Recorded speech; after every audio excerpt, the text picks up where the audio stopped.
essa vitória completa que Jesus fala na palavra. Fecha seus olhos.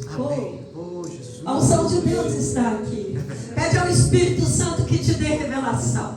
Fala para ele: Espírito Santo, me dê revelação em tua palavra. Eu quero te conhecer através da tua palavra.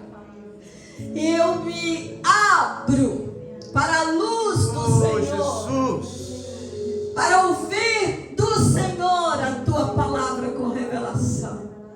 Espírito Santo, eu declaro que o Senhor tem total autoridade sobre as nossas vidas neste lugar.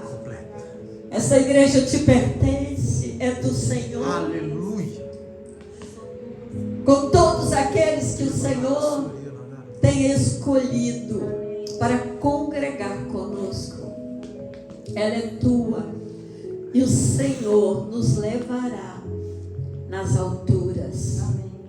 Porque, Senhor, eu me comprometo em ter atitudes que revelam a altitude no Senhor. Amém.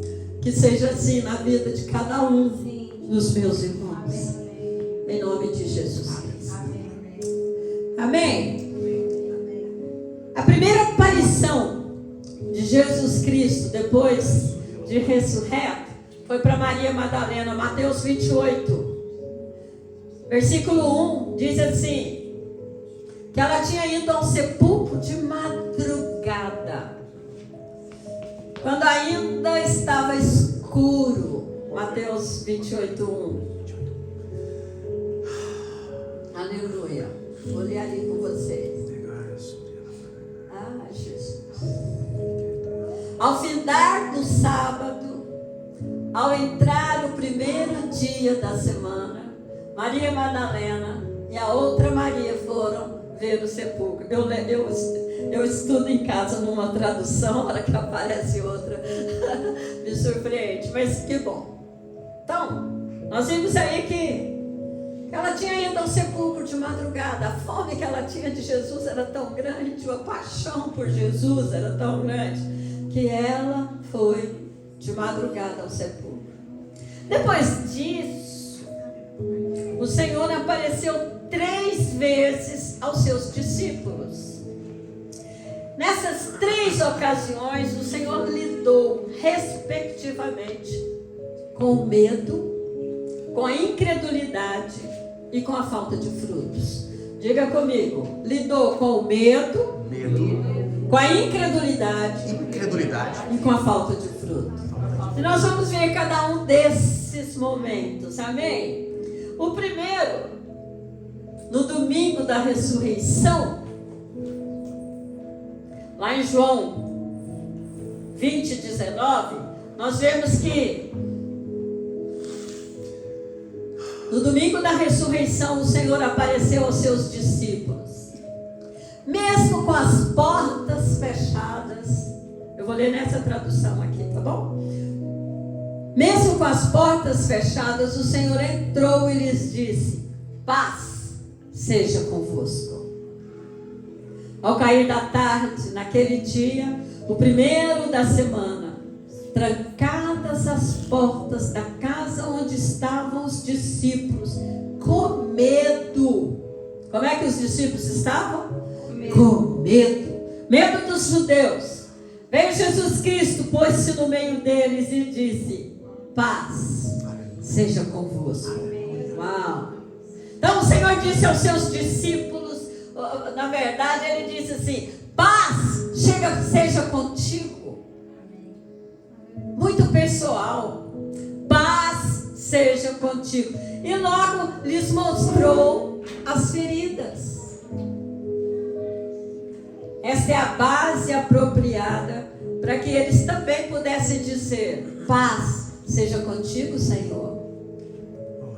Só podemos encontrar paz na obra consumada na cruz do Calvário. Amém? Não precisa buscar paz em outro lugar, você não vai encontrar. Você pode encontrar muita coisa, menos paz. A paz você só vai encontrar no Senhor Jesus Cristo, na obra consumada na cruz do Calvário.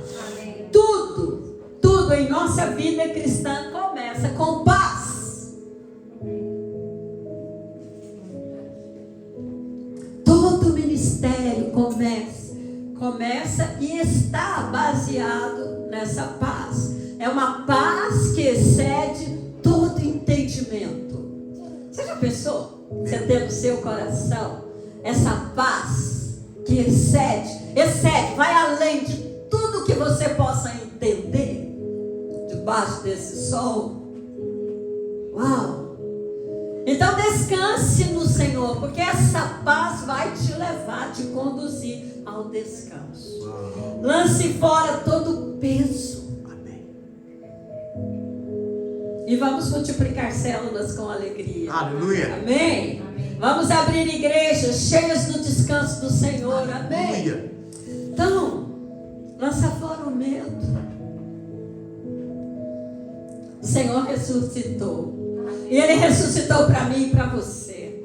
Ele ressuscitou para os discípulos e ressuscitou para toda a humanidade. Todo aquele que nele crê. A palavra diz que não perece, mas tem a vida eterna. Amém? Segundo ponto, a fé que não depende do que sentimos.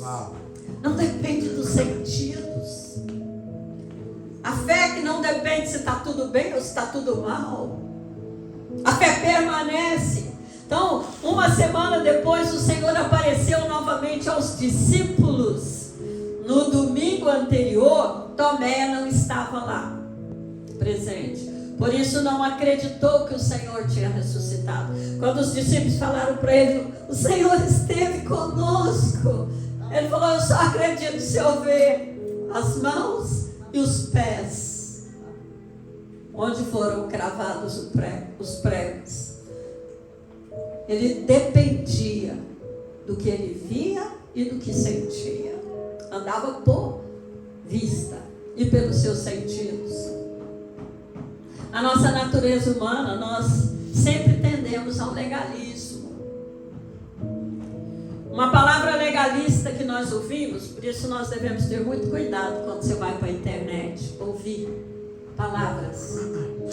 Porque uma só legalista que você ouve tem o poder de nos fazer esquecer 10 outras que nós ouvimos sobre a graça. Meu Deus.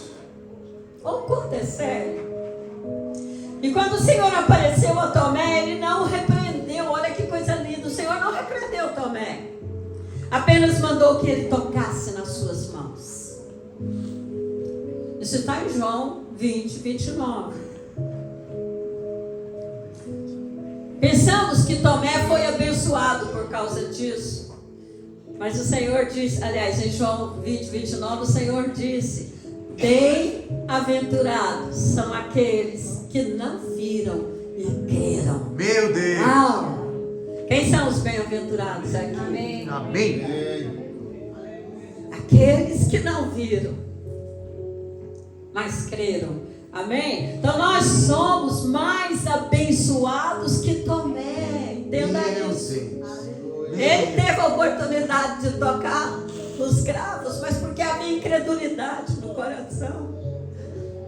Nós não vimos e cremos. Nós somos mais abençoados que Tomé, que precisava tocar no Senhor para acreditar. A fé é a mais importante de todas as graças que nós recebemos. Ela é dom de Deus. Sabia que a fé é um dom de Deus? Você pode pedir: Senhor, acrescenta fé sobre fé no meu coração. Porque a fé é dom de Deus. E Ele já nos deu, porque é pela fé que nós estamos aqui. Porque nós somos salvos pela fé. Amém? Então, se você está aqui, você reconheceu que Jesus morreu a sua morte para que você tenha a vida eterna. Amém? Não é assim? Por isso que você está aqui? Então, você já recebeu uma medida desse dom. Amém, amém. Mas esse dom pode esquecer do seu coração. Amém? Amém. Lá em 1 Coríntios 13, diz que 3 coisas permanecem: a fé, a esperança e o amor. E aí, em Coríntios fala que, mas o maior é o amor. Sabe, no céu, a fé se tornará vista. Nós não precisamos de fé lá no céu. Está tudo diante dos nossos olhos, a grandeza do Senhor. Nós também não vamos precisar de esperança, porque tudo já está concretizado. Por isso que a palavra termina dizendo: então só restará o amor, porque esse vai ser fantástico. Verdadeiro amor do Senhor vai estar de forma tão poderosa em cada um de nós, que lá não vai ter esquisitices de relacionamentos. Não vai haver isso. Por quê? Porque nós seremos movidos pelo amor, uns pelos outros. O amor de Deus colocado em nosso coração só tende a crescer no céu. Amém? Mas é interessante que esse dia vai chegar e a maior coisa na terra hoje é a fé. Porque sem fé é impossível agradar a Deus. Isso está em Efésios 6. É impossível agradar a Deus sem fé. Uau! Então, aqui na terra, o maior é a fé. No céu, o maior é o amor. Porque o amor vai permanecer para a eternidade. Amém. Amém? Não esse amor humano falho. Não. É o amor de Deus que já. Lá em Romanos 5, a palavra fala que o amor de Deus já foi derramado em nossos corações. Aleluia. A terceira coisa para você alcançar essa vitória completa, nós vimos que a primeira é lançar fora o medo, a segunda é andar por fé, né? Não por vista, e a terceira é a direita ou a destra da justiça. Lá em João 21, verso 1 a 6, a palavra fala que na terceira vez que o Senhor apareceu, ele se manifestou aos seus discípulos às margens do mar da Galileia. Diz assim: depois disso, tornou Jesus a manifestar-se aos discípulos junto do mar de Tiberíades. Eu conheço esse lugar. E foi assim que ele se manifestou. Estavam juntos Simão Pedro, Tomé, chamado Dídimo, Natanael, que era de Caná da Galileia, os filhos de Zebedeu, e mais dois dos seus discípulos. Disse-lhes Simão Pedro: vão pescar. Disseram-lhe os outros: também nós vamos contigo. Saíram e entraram no barco, e naquela noite nada apanharam. Mas ao chegar da madrugada, estava Jesus na praia. Uau! Todavia os discípulos não reconheceram que era ele. Pode continuar. Perguntou-lhes Jesus: filhos, tendes aí alguma coisa de comer? Responderam-lhe: não. Então lhes disse: lançai a rede à direita do barco e achareis. Assim fizeram, e já não podiam puxar a rede, tão grande era a quantidade de peixes. Meu Deus! Aleluia! Depois nós vamos ler do 6 ao 14. Sabe, eles estavam desencorajados, estavam desanimados, porque Jesus tinha morrido, ressuscitou, mas foi assunto aos céus. E eles, o que eles fizeram? Voltaram para a vida antiga, foram pescar. Talvez eles pensassem que o Senhor agora estava lá na glória e que eles teriam de voltar a serem pescadores de peixes. Era para ser pescador cima de homens. Aleluia. Eles conheciam o Senhor, mas ainda havia muito mais por ser conhecido. E assim é conosco. Nós já conhecemos o Senhor, uma medida, mas há muito mais para ser conhecido. E você só vai conhecer o Senhor pela palavra e pela comunhão com Ele. Essas duas formas que vai te levar a conhecer o Senhor. Ter tempo de comunhão com Ele no seu devocional. Meditar na palavra, comer a palavra. Aleluia. Porque a palavra de Deus é comida. Então eles conheciam, mas havia muito mais para ser conhecido. Nunca pense, queridos, que você já conhece tudo sobre o Senhor. O conhecimento, olha, gravem isso, escuta com ouvidos de ouvir. O conhecimento do Senhor é inexaurível. Como é que fala essa palavra? Inexaurível. Oh, então naquela noite, eles não tinham pegado nada. E o irmão Valdeno, você gosta de pescar? Passou a noite inteira no barquinho, não pescaram nada. E eles eram pescadores profissionais. E mesmo assim não tinham pegado nada. Muitas vezes esse pode ser o quadro das nossas vidas, da vida de muitos, na igreja. Não estou falando de gente lá no mundo, não. Estou falando de gente na igreja, na vida de ministérios, na vida profissional, na vida familiar. Hoje pode ser a história de muitos.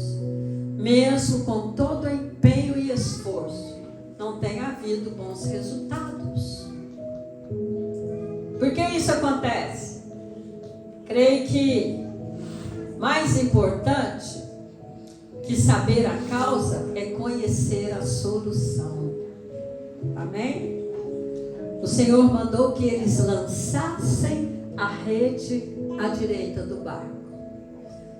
O Senhor não entrou em conversa com eles. Não, isso aconteceu porque isso aconteceu porque aquilo, isso aconteceu por causa daquilo outro. Não. Só falou para eles: lança a rede à direita. Uau.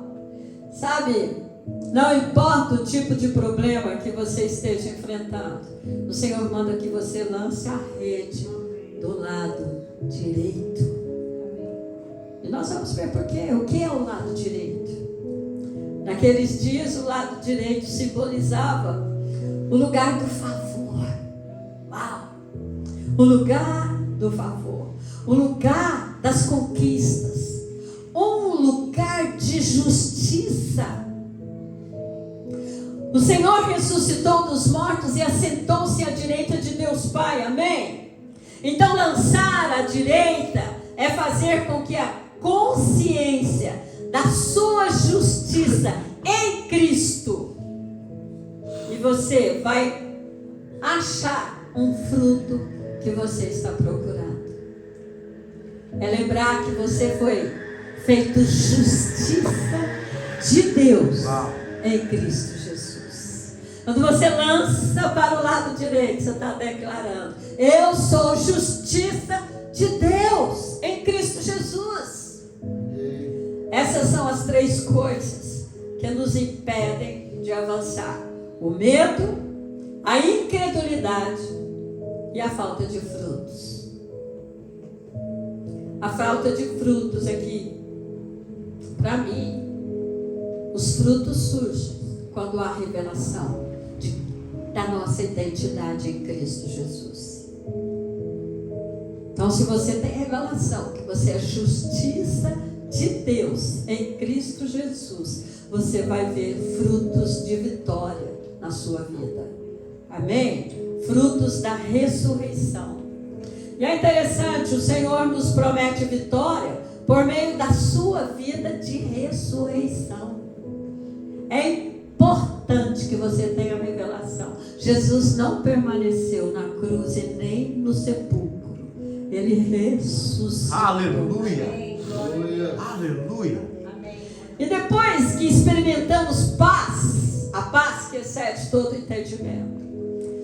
Depois que experimentamos paz e fé, que não depende de vista, nós precisamos estar firmados na justiça de Cristo. Amém, queridos? Firmados na justiça de Cristo. O resultado foi que pegaram tanto peixe que não conseguiram puxar a rede.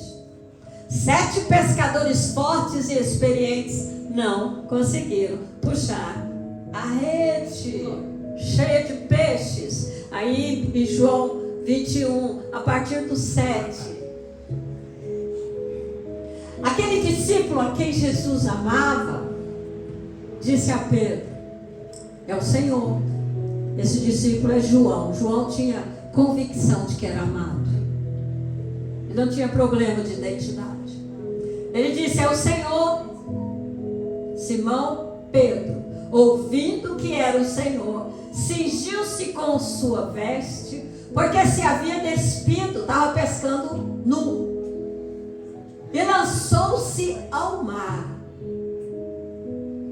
Mas os outros discípulos vieram no barquinho puxando a rede com os peixes, porque não estavam distantes da terra, senão quase 200 côvados. Ao saltarem em terra, viram ali umas brasas, e em cima peixes, e havia também pão. Disse-lhe Jesus: trazei algum dos peixes que acabastes de apanhar. E olha que tremendo. Simão Pedro entrou no barco e o arrastou. E arrastou a rede para a terra. Os 7 tinham até arrastado o barco com a rede, mas ela permaneceu dentro do barco. 7 não estava conseguindo. Depois de permanecer, de chegar na presença do Senhor Jesus, Pedro foi lá sozinho. Simão Pedro entrou no barco e arrastou a rede para a terra, cheia de 153 grandes peixes. E não obstante serem tantos, a rede não se rompeu. Olha que coisa! Olha o que a presença de Deus faz nas nossas vidas. Ela nos dá força. Força. João sempre se apresenta no seu evangelho como o discípulo a quem Jesus amava. Ele tinha convicção clara de que era amado. Você tem convicção que você é amado? Amém. Se você tem convicção, você vai ver a vitória completa na sua vida. Se você não tem, vai buscar. João sabia que o Senhor o amava. O Senhor ama todos igualmente. Só que alguns têm revelação disso, alguns sabem e estão conscientes disso e colocam fé nesse amor, amém? Amém. No verso 11, nós lemos que Pedro sozinho arrastou a rede cheia de peixes para a praia. Isso é impressionante, pois antes todos os outros juntos não tinham conseguido puxá-la. Isso mostra que na presença do Senhor, o fraco se torna forte. Amém. Na presença do Senhor, o fraco se torna forte. O doente se torna saudável. Na revelação da ressurreição. Amém, queridos? A coisa mais marcante que vemos no Senhor depois da ressurreição é que Ele deseja estar com seus discípulos. Olha que coisa fantástica. Ele estava ali preparando o pequeno almoço. Aqui nós vemos Ele preparando o pequeno almoço, o café da manhã para os discípulos. Eu creio que isso é profético, porque o Senhor virá para a igreja como a estrela da manhã. Amém? Então, não teremos uma ceia, mas vamos ter um café da manhã, preparado pelo Senhor. Nesses 2000 anos nós temos ceado, porque é noite. Mas amanhã vai chegar, e Ele estará nos preparando, ou nos esperando, com o café da manhã pronto. Amém? Amém. Amém? Amém. Isso também mostra a imensa humildade do Senhor. O Senhor ressurreto, que recebeu toda a autoridade no céu e na terra, estava fazendo algo tão simples e trivial para os seus discípulos. Nós precisamos estar próximos do Senhor, amém? Amém. Como nós cantamos aqui. Quem já pisou no Santo dos Santos, em outro lugar, não quer estar. Se qualquer lugar te agrada, é porque você ainda não pisou no Santo dos Santos. Se o mundo te agrada e te atrai, é porque você ainda não pisou no Santo dos Santos. Precisamos todos pisar no Santo dos Santos. Amém. Nem todo discípulo estava próximo do Senhor. Você sabe que haviam 70 discípulos. Depois, o Senhor escolheu dentre esses 12 que estavam mais próximos. Mas havia um grupo de 3 que eram ainda mais chegados: Pedro, Tiago e João. Mas dos 3, João era o mais próximo, porque tinha uma revelação clara de que era o Filho amado. Nunca pense que João tinha favor especial, porque o Senhor não faz acepção de pessoas. Não foi Deus que pegou João, ou o Senhor Jesus que pegou ele e colocou aqui. Não, João foi para a presença. E ele tinha tanta convicção que ele deitou a cabeça no peito do Senhor. Está registrado para quem quiser ler. Meu Deus. Ele apenas estava consciente do amor do Senhor por ele. Tinha convicção disso. Você está consciente de que você é amado? Que Deus te ama? Que Deus Papai te ama? Nós vimos aí que eram 153 grandes peixes. Você pode perguntar, por que 153 peixes? Sabe, queridos, não há detalhes insignificantes na Bíblia. Por isso é muito importante você meditar nela. Mesmo os números possuem um significado na palavra de Deus. O número 1, por exemplo, simboliza unidade. O 2 é concordância. O próprio Senhor diz: onde estiver 2 ou 3 no meu nome e concordarem sobre qualquer coisa, será feito assim. Uau! Fantástico isso. O número 3 é ressurreição, ou aponta para o Deus triuno. O 4 aponta para a terra criada. O número 5, eu sou meio assim engraçada. Não sei se vocês já repararam, muitos nem veem, mas lá no nosso grupo eu coloco um bom dia, eu coloco algo da palavra e coloco 5 beijinhos. É porque o 5 é o número da graça. Aí eu coloco lá 5 beijinhos. O 6 é o número do homem criado. O 7 representa perfeição ou descanso. O 8 é um novo começo. Por quê? Porque existe um ciclo de 7 anos. Termina no 7º, um ciclo, e recomeça no 8º. Então é um novo começo. O 9 aponta para os dons, os frutos do Espírito Santo. O 10 é a plenitude do homem. E os demais números são múltiplos desses. Estou te falando desde o início que a palavra de Deus é fantástica. É maravilhosa. O número 153, na verdade, é o número triangular de 17. Então, o oculto no número 153 está o significado do número 17. Sabe o que significa? Representa uma jornada, uma liderança, criatividade. O que é esse número triangular? É todo número que é a soma de uma sequência a partir do número 1. Por exemplo, aqui não temos uma lousa para a gente fazer isso, né? Se nós somarmos 1 mais 2, 2 mais 3, 3 mais até o número 17, nós vamos encontrar o número 153. A coisa é perfeita, queridos.